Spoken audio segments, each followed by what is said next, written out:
guys, I got a question today from a Little League coach, and he was asking me to help his team stay back better. He said that they're getting out in front on a lot of change-ups, on a lot of curveballs, and he wants advice to help his team stay back on those pitches.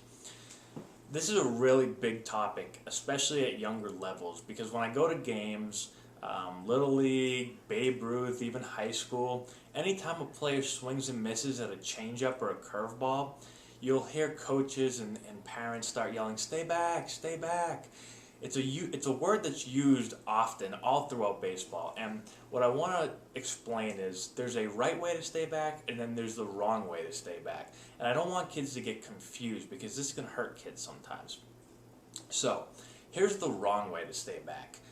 Staying back, especially in the younger kid's head, is get all my weight on my backside and keep it back there and never transfer it. Now, if a player does this, he's going to be unsuccessful, not only on changeups and curveballs, but on any pitch, on fastballs especially. The problem with the idea of staying back, as in keeping all your weight on your backside, is that when we get too much weight on our backside and we don't transfer it to our front side when we're hitting, is your knee is not going to work properly. And when your knee doesn't work properly, your hands don't work properly. So if you have all your weight on your backside and you go to hit, what's going to happen is you're just going to get your knee to move out and around, and that's going to cause your hands to get out and around. Now, once we do that, we're in big trouble because the key to hitting is to get your hands inside the ball, not to get out and around. Once we get there, players are either going to cut across the zone and their bats are never going to stay in the hitting zone, or they're just going to stay out here and get jammed. So that's a big thing. We don't want to confuse kids, and by saying stay back all the time, and now all of a sudden all the weight stand on the back foot, on the back leg, and they're not transferring. That's a big problem. The right way to stay back is to keep your hands back. And even big league hitters get fooled by changeups and curveballs sometimes.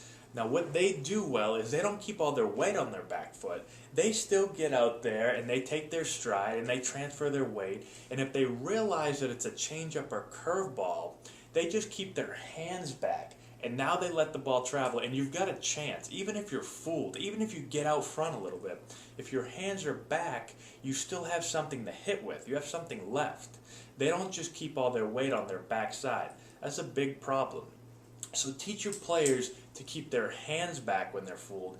Don't keep their weight back. There's a big difference there. That's the first thing that you want to really stress to the kids, is that you can keep your hands back and still have a chance if you're fooled. Now the second thing that you want to teach kids, and this happens a lot at the Little League level, is younger players want to pull baseballs. They get excited when they hit a ball that hooks over the third baseman's head. They think that's really cool. Now the problem with that is, if you're hitting fastballs down the line a lot, which I see a lot of young kids do, once they see a changeup or curveball, they're in big trouble because their bat head is gone and they're going to be out in front a lot.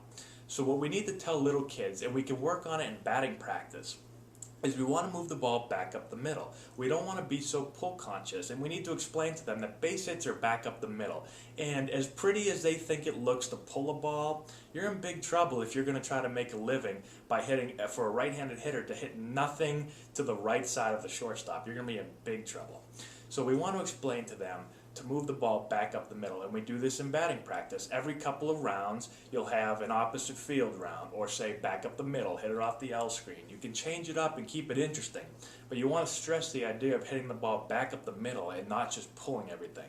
And this is going to be huge, because when you think hit the ball back up the middle, you let the ball travel. You're not going to get out in front as much as guys that want to pull the ball.